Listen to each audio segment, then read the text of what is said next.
Hi again, everybody. We're down to the final regular season game for the Robert E. Lee Red Raiders. They take on Naaman Forest coming up Thursday night at Trinity Mother Frances Rose Stadium. It's a 7 o'clock kickoff, and it is senior night.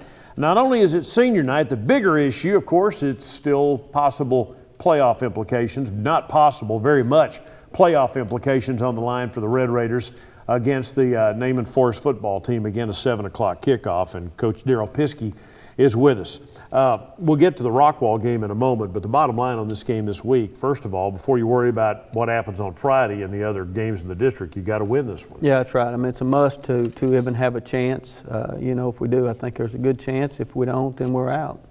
And that kind of creates a little urgency, doesn't it? Yeah, it's pretty simple. You know, and so hopefully the guys had a pretty spirited practice this morning, getting after it pretty good, competing. So, you know, hopefully they'll be ready. It'll be the last time those seniors will play on at Rose Stadium, and so hopefully they'll be ready to go. We've got a little bit more time in this show, so the playoff scenarios can be confusing. I'm not even sure I get it all, but you have to win. Mm-hmm. You need Rockwall to beat Garland, mm-hmm. and then what has to happen?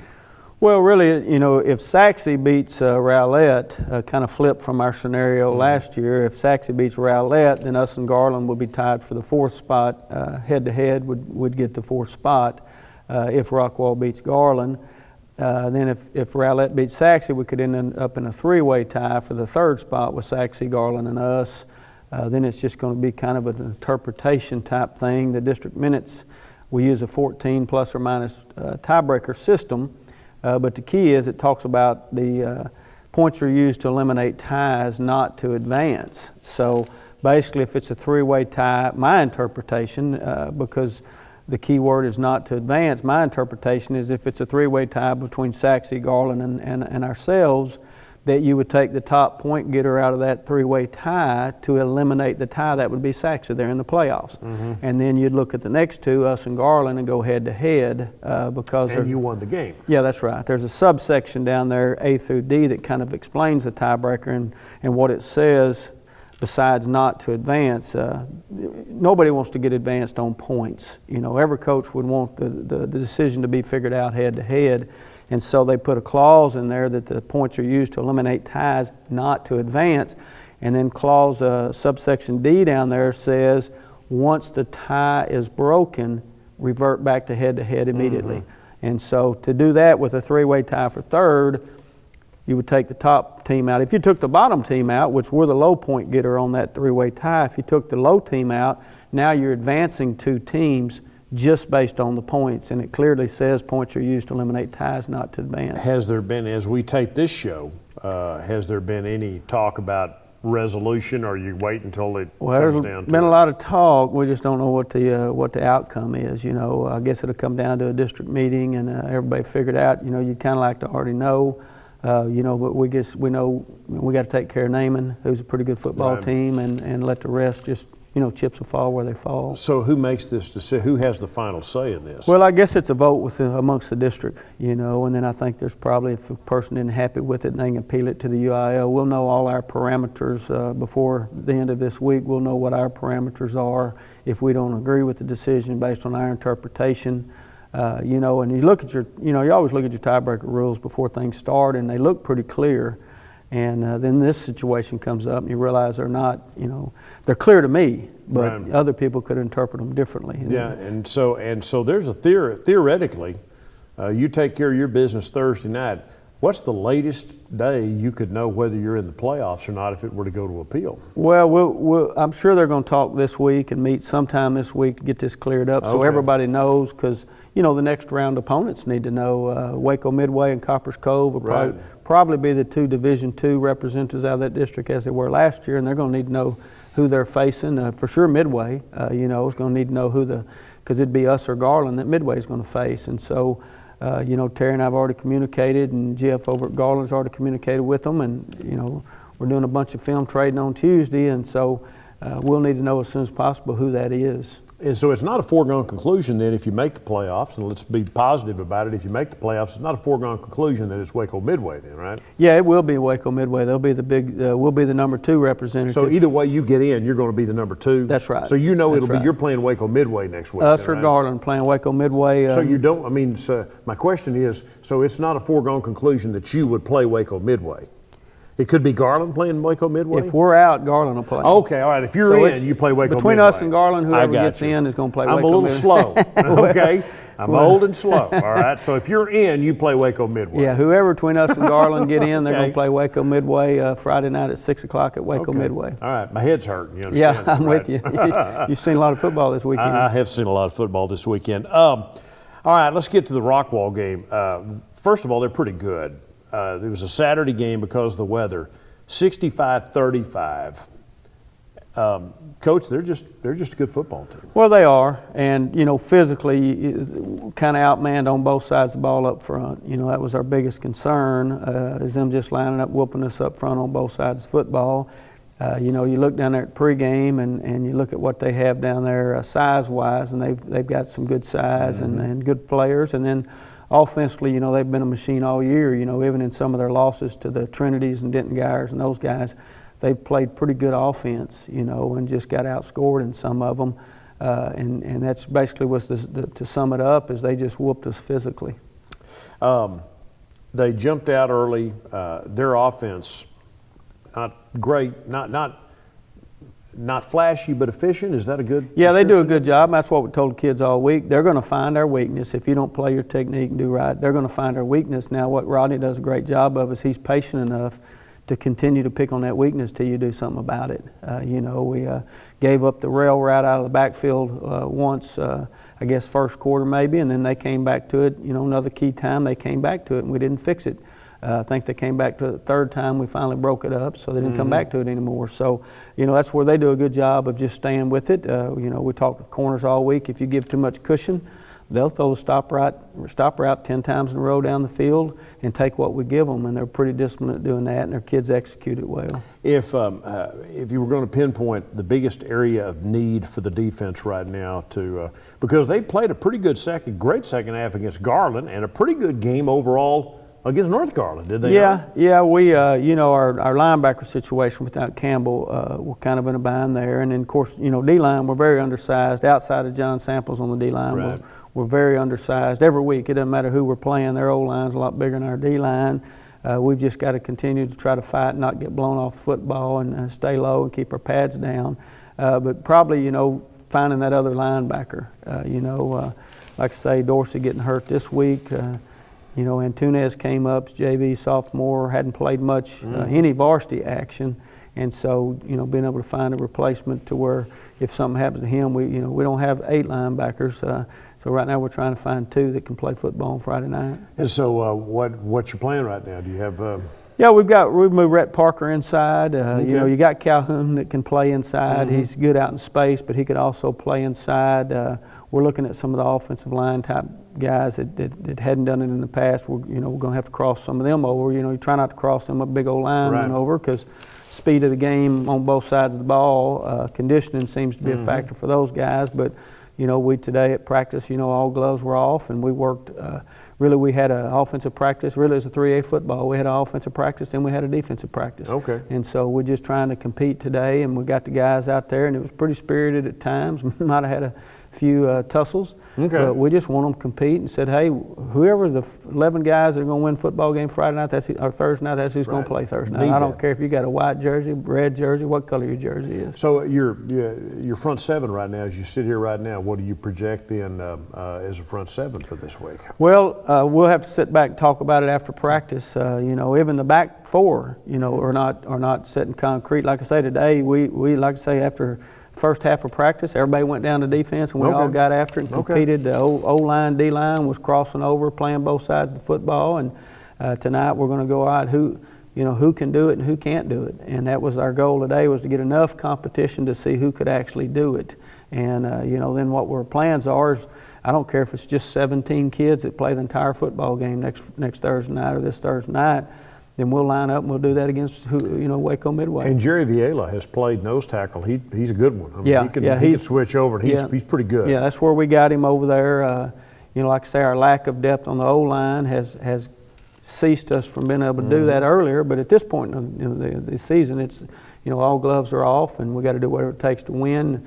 If we can win this game and get in, then it'd be the same way next week. We had Zach Hall out there today working corner, and all the offensive guys, and we're going to figure it out and try to win this game. Naaman Forest hasn't won a game, but you look at them, and from everything I've heard, they've got some pretty good-looking athletes. Yeah, you watch them on film. The offense came down there going, crap, I don't know how they hadn't won a game. Their defense is pretty good. They're salty. They fly to the football. They've got some good-looking athletes on that side. They're not huge up front on the defensive side of the ball, but those little guys, a little 71 is pretty strong. He's not that big. I watch him take a big old lineman from Garland, just throw him to the side like he wasn't there. So the linebackers run to the ball. We do a good job. Secondary's got athletes. Then you flip over to the offensive side and try to figure out how they hadn't scored a bunch of points and won some games. Like I say, they've had some 33-30 type games, those kind of games. But quarterback's a pretty big kid, runs well. Tailback runs well. O-line's not huge, but they're big enough and they get after it.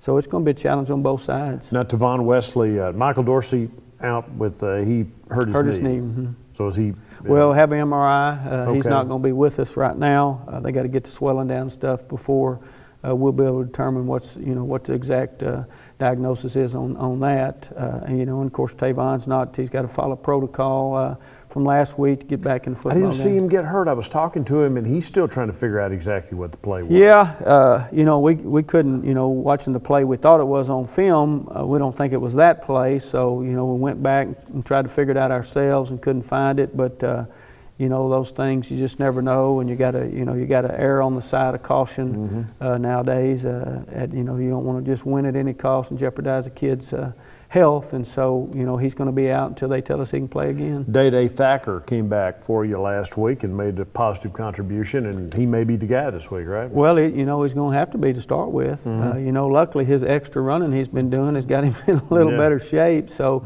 he gets some more of that this week. So maybe his condition to go. But Theo's got to be ready because at this level your back's going to take a pounding at times, and you're going to need a backup. And Theo Brooks has come in when he's come in and ran hard and did some things, and then there's some other guys we're working back there. All right, so the Red Raiders again play a Thursday night game. By the way, it's we'll talk about senior night in a moment, but this group of seniors, it's their final home game. Yeah, that's right. And again, we'll get into that in a bit, but let's roll the tape. Let's take a look at some of the Rockwall highlights. The Rockwalls in the dark uniforms here. They're in all orange, and the Red Raiders, the road team. You're on defense here first. Yep. And it was a challenging day for the defense. Yeah, the first drive showed a little hope. It's Mikhail Sanders and Chris Sims here doing a pretty good job playing that. First drive, it was a 16-play drive. I was kind of encouraged, looking at, hey, maybe we're going to be able to slow them down with what we got out there. And then they, took some advantage of some things. We do a good job here, these two guys, of making the right read and breaking on that. A little bit later, we both do that, and that guy that's blocking goes straight upfield for a touchdown. So, we got to be able to make that read every time. One of them plays the hitch, and one of them's over the top for the pump. It's defense again, bad snap. 27's a pretty good tailback. Move in, I don't know where he came from, kind of like that Crawford kid, number 9, that had so good at receiver. I believe it's the same play, just different angle. Yeah, and Mikhail Sanders, I believe, tripped him up, right? Yeah. I'd like to see him hit a little higher there instead of hitting him down at his ankles. There wasn't anybody behind him. The kid had a big hole. Yeah, that's right. If we struggle with the highlights, we'll just tell you we'll try to get the rest of them on, but on the other hand, there weren't that many, right? Yeah, that's right. I think we had 20 total on this clip. Typically we'll have 30 or so. And Zach Hall did have a nice run. They're up 14-zip, and then Zach pops a 75-yarder. That's kind of really the Zach Hall that we've come to know. He showed the moves, and I thought that was encouraging. That that was kind of the Zach we've come to know. Well, and that's what you get. You get lucky enough to get into playoffs. You never know what's going to happen in the playoffs. And Zach's a big part of that, doing what he can do. Even when we struggle up front against teams, I mean, if Zach's Zach, then he's still going to make plays. And you got Ajuan and Tyreek and Dante and Keyshawn and Mason Parker and those guys. We got skilled guys that can go. And then you throw Tavon and Thacker back there in the back. So it was good to see. Really, he kind of looked like his old self. As you look at the way the offense played, let's talk a little bit about those guys. Tavon Wesley was not as involved. He got banged up. That happened near the end of the second quarter, but he wasn't terribly involved in the game plan to begin with. Can you talk a little bit about what was happening? Well, really they're just whooping us up front, and so everything had to be off the edge. And a lot of the stuff is we went to our empty package early. We felt like we could move the football on them in our empty package because if they manned up out there, which they did. Really, they didn't do anything Saturday that we didn't tell the kids they were going to do all week. We didn't execute when we didn't finish drives. We didn't execute. A big thing for us, as sad as it is to say, is early in the game when we drove down there twice and didn't get any points out of it, and then they continued to score and stretch the lead. It's a different mental psyche for our kids, blowing those two chances down there. I think we were down there twice pretty early in the game and didn't convert, missed a field goal one time, and I think they stopped us on fourth down one time, but we didn't convert down there, and that's big, when you know that you're going to have to score a lot of points to compete with them. The Zach's numbers, he wound up with 140-something, 40-plus yards rushing and had a pretty good day passing. His number's 246, so his total yardage, of course, he hadn't had the stat year that he wanted to because he missed those 4 games with an injury, but it's pretty remarkable, though, that he was able to come back and play as well as he's played. Yeah, and really, like I say, he was concerned about his speed, coming off that, but, like when he broke that first long run, it showed his speed was there, and he's starting to get, and he'll get more this week. So he'll get better and better here against Naaman, feeling comfortable and knowing that he's fine.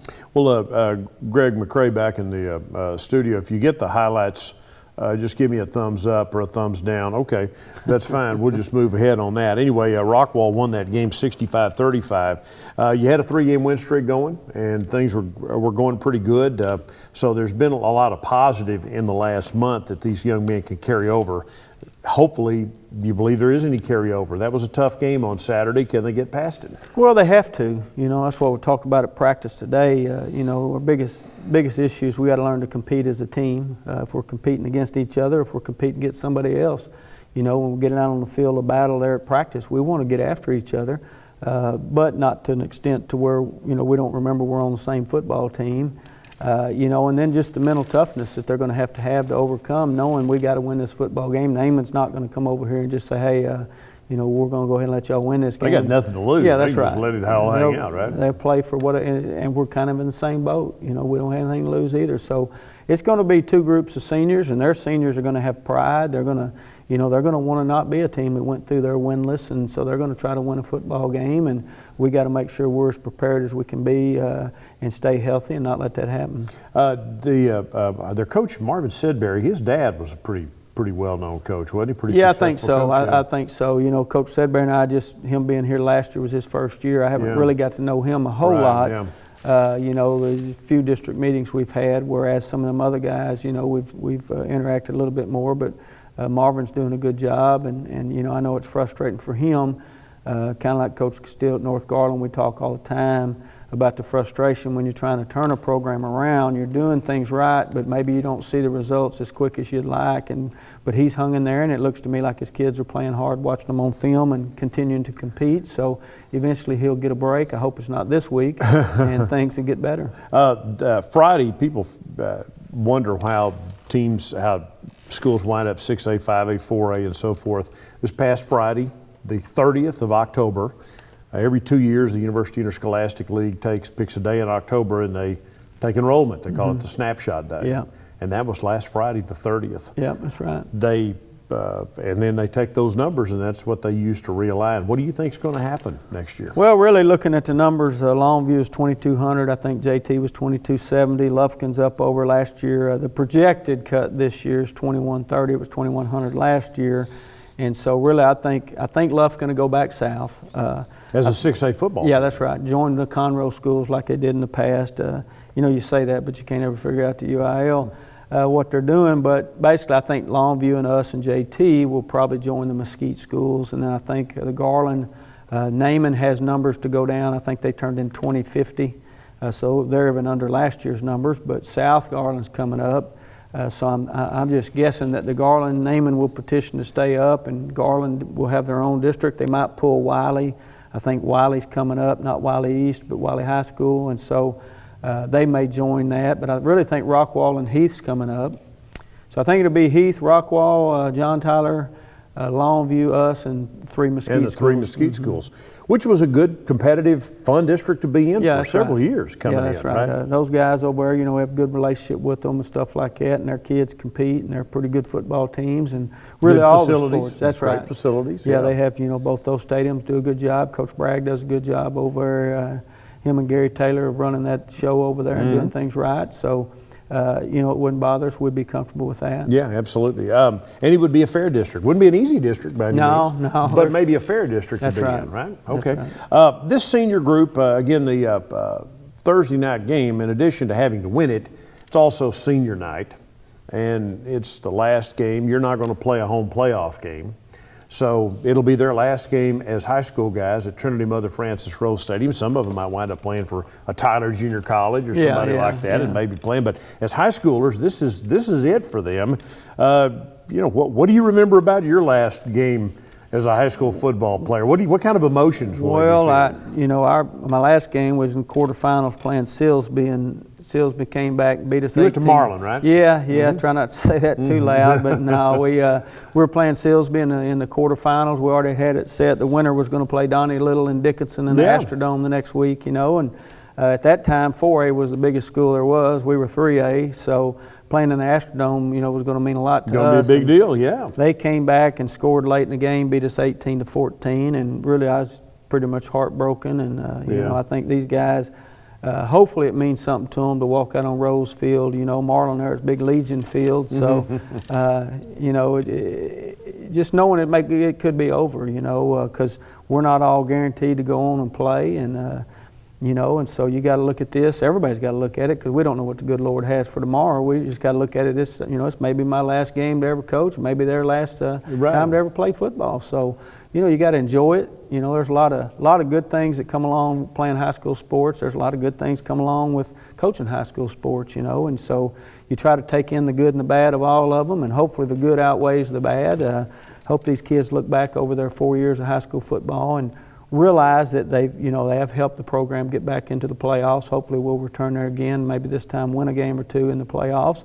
But just the work, the effort, I tell them all the time, I played 4 years of college football there at Tarleton, but you still spend most of your time talking about your high school football days. You know, just the bond that you had growing up. Most of the time, your high school years, that's when you do the dumbest things. And so you remember those friends that you did the dumbest things with. And laugh about it 20 years later. Yeah, that's right. You know, in college, you still do some dumb stuff, but it's not as extreme as what you did in high school. And so those are probably the most, greatest memories. I still got guys I played high school ball with today that we communicate regularly, and they'll text me on game day, and we'll check in regularly, and it's a pretty special experience. This group, for you, this group of seniors were ninth graders when you took this job 4 years ago. So they have been in the program with you from day one and you with them. Does that make this group special? Yeah, anytime you get your first group, and to see to look at them, and know that they've overcome a bunch to get back in the playoffs. A lot of times I want to kill them, but they probably feel the same way.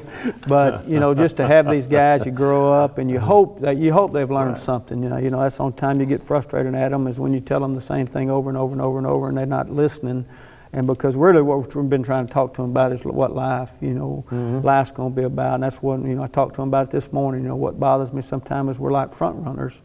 And I said, that bothers me because in life, you're not going to be out front very often. You're going to be chasing some mistake or something bad happening in your life. And so you got to learn how to fight through it and compete. So hopefully somebody's learned something, from some of the stuff we've thrown out there. We've learned some things. We always learn from our mistakes, and hopefully they're doing the same. Yeah, in my case, I've got a son in the program, and he's a senior. Heck, he probably spends more time with you in the football season he does with me. Yeah. And that's the reality of playing. They spend more time with their teammates and coaches than they do at home almost. Yeah, don't and they? it's a lot of it's a lot of time together. Just like. And he probably listens to you more than he does me. Okay. Well, he might be the only one, but they, that's the thing. Just like brothers, you lock them in a room all day or house when it's raining, they always end up mad at each other about something. So it's the same kind of relationships you have on a team. They spend so much time together, and a lot of time they're getting their tails chewed out by the coach, so they're frustrated, and so you have there's a lot of interesting moments that go on in a high school football team. At college football team, probably the same way. There's some fun moments, there's some not so fun moments, and like I say, there's times they'll look back and hopefully they will have enjoyed their experience. But you and your assistant coaches also realize, I know, have to, that you are a second, at least no worse than a second father figure to a lot of these kids, and in some cases, sad to say, you might be their number one male role model. Yeah, and that's why we do it. Everybody that's a coach can look back, and some educator, some coach or something had an influence on their life that maybe helped them direct themselves in a good fashion in life. And so that's why you do it. You don't do it for the money. You don't do it for the glory. You don't do it, so people can tell you how stupid you are on Friday night from the stands and stuff like that. You do it just because of the relationship with the kids. And sometimes people outside the program, it's not in the program, will wonder, why are they letting that kid do that? I wouldn't let him. Well, they don't know the kid's background. They don't know his home life. They don't know that we know that it's the good Lord put us here to try to influence these guys and try to save some of them, really, as we were saved ourselves. And so that's the biggest burden that we carry, is you got to do all that and win football games to keep your job. Well, you've said many times a coach made a huge difference in your life, didn't it? Yeah. really, they did. there was one particular. Was there one? Well, particular? Kent Bechtel, Waco Midway, passed away about a month ago of cancer. But Kent, Coach Bechtel, oh boy, I wouldn't call him Kent if he was still standing here. Coach Bechtel, he did. He put a foot where it belonged and straightened me out. But I look back, and Lonnie Gaylor, that ended up a basketball coach there at Waxahachie, but Coach Gaylor would come get me, and he'd take me to spotlighting coons, on the weekends and skin them and let me take them, sell the hides, help me make money. So they all kind of pitched in to help us, and hopefully we've returned the favors to some kids over these 30 plus years. It's funny that you say that. You call him coach. 30 years from now, if you run into some of these kids, they'll still call you. They'll probably still be saying yes or no, sir, to you. You'll still be coach. You'll still be coached. I hope so. There may be some that don't, but No, I think by and large they look at you that way. Yeah, they do. That's the way I look at my coaches. Yeah. I've actually spent some time with some of them, and they're like, well, hey, I'm not. You can call me Bill. I'm like, no, you're still coach. No, yeah, no. I think it'll be uncomfortable for them not to come. Yeah, I doubt any of those kids would call you Daryl. No, 30 years from now. Be Coach Piskey. Yeah, I probably told this on this show before, but I never forget we went over to Waco Midway. I think I might have told you, and to put in the 3-4 defense when we was at Fairfield, and I'm out there, and of course Coach Bechtel's out there, so I'm a little nervous, and I hear him holler on the jog, and I took off running, looking around, making sure he wasn't talking to me. So. Yeah, hopefully it goes that way, because it's always been that way. Well, finally, as we wrap it up, big game. You need a good crowd out there. Must-win game. What do you look for Thursday night? Well, I just hope these seniors come out and grasp the moment, knowing that it's their last game, knowing that they've got to win the football game to get in the playoffs. And we've said all 4 years, and it's been true all 4 years, that you're only as good as your senior leadership. And so hopefully these guys will step up and take charge and do it, Tuesday, Wednesday practice, getting ready for Thursday. All right, good luck. Again, the Red Raiders play their final home game, final regular season game at Trinity Mother Frances Rose Stadium Thursday night at 7 o'clock against Naaman Forest. Again, the Red Raiders need to win. They all have to win, and then they need a little help, but let's hope that we're back this time next week talking about a playoff opener in Bi-District. Again, 7 o'clock Thursday night. Red Raiders need and deserve your support on senior night. For Coach Piskey, thanks for joining us.